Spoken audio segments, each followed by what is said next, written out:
Olá, boa tarde mais uma vez. Eu sou a Capitão Luísa Abreu, conservadora do Museu do Ar.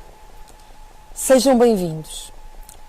Estamos agora no hangar principal. Este é um hangar dos anos 40, que serviu para várias esquadras ao longo do tempo, até o Museu do Ar ser aqui colocado em 2009. É um hangar cujo acervo é constituído por aeronaves de defesa do espaço aéreo, aeronaves de transporte, aeronaves de instrução, a grande parte originais. Mas eu venho falar-vos de réplicas e não de originais. E selecionei 3 que são importantes e que tiveram um papel muito importante na história da aeronáutica nacional. Vou começar pelo 14 bis, uma aeronave que é rara, mas que marca aqui um momento muito importante. Um momento importante porque é uma aeronave do início do século XX. A que temos aqui, portanto, é única, embora existam mais duas, uma do Brasil e outra em Paris, e esta foi oferecida pela Companhia Aérea Brasileira.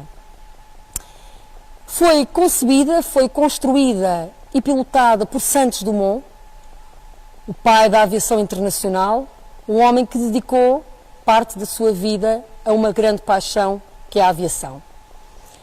O 14 bis há aqui uma certa polémica, digamos assim, quem é que fez o primeiro voo, embora todos saibamos que o primeiro voo oficialmente é aceito que foram os irmãos Wright. Os irmãos Wright que fizeram o primeiro voo em 1903 e 3 anos passados foi o Santos Dumont que fez o voo com o 14 bis. Qual é a grande diferença entre os irmãos Wright e Santos Dumont? É que o voo dos irmãos Wright foi um voo catapultado, portanto houve a necessidade de haver um apoio para que o avião levantasse voo, ao passo que o voo de Santos Dumont foi um voo completamente autónomo. E, portanto, esta é a grande diferença entre o voo dos irmãos Wright e o voo de Santos Dumont do 14 bis. Foi o voo do início do século, e reparem que quando falamos aqui foi um voo que percorreu 60 metros a uma altura de 1 a 2 metros. Portanto, isto é o início do século XX, isto é o início em que a aviação está a dar os seus primeiros passos. Ora bem, Santos Dumont era um homem, era um romântico, acima de tudo era um homem que olhava para a aviação de uma forma muito romântica. Ele entendia que a aviação era para aproximar os povos e, portanto, entendeu que ela devia-se democratizar esta aviação, ou seja, ela devia estar ao alcance do grande público. E então temos um outro exemplo de uma outra réplica, também concebido por Santos Dumont, que vou agora vos mostrar e vou-vos apresentar, que é o Demoiselle, que aqui está. Também construído por Santos Dumont. Se repararem, é extremamente simples, muito de fácil construção, muito simples precisamente para que tivesse ao alcance de qualquer um e qualquer um pudesse conceber e voar esta aeronave.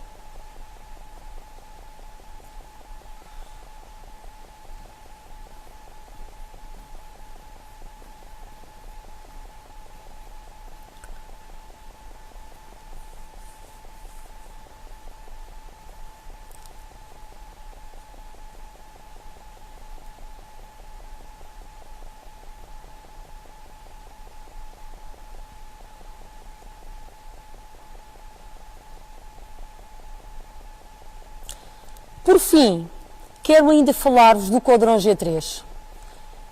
E porquê?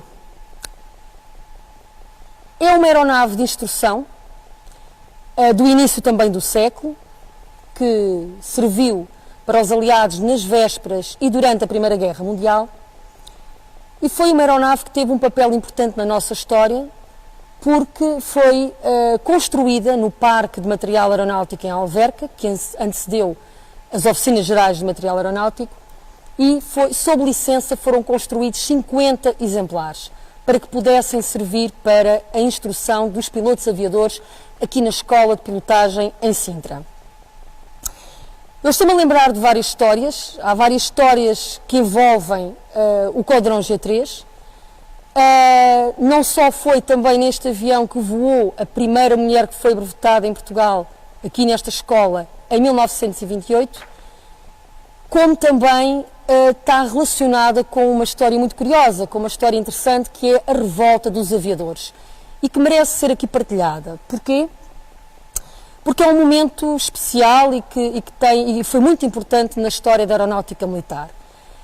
Esta revolta dos aviadores tem a ver com um grupo de pilotos aviadores que faziam parte de uma unidade aérea que se situava na Amadora, cujo nome era o Grupo de Esquadrilhas Aviação República, e portanto havia um conjunto de aviadores que se revoltaram porque tinha surgido a ideia de que seria nomeado um diretor da aeronáutica militar e que seria um coronel de uma outra arma qualquer. Portanto, estes aviadores entendiam que deveria ser um piloto aviador para tomar conta dos destinos da aviação. E, portanto, revoltam-se. Essa revolta, ou associada a essa revolta, também temos os pilotos aqui da Escola de Pilotagem de Sintra, que se juntam, que se barricam no Forte São Julião da Barra e que que se ficam barricados, e é num Codrão G3, portanto, num avião destes, que aquele espaço é sobrevoado e são distribuídos alguns víveres, alguns mantimentos para aqueles pilotos que se encontravam barricados.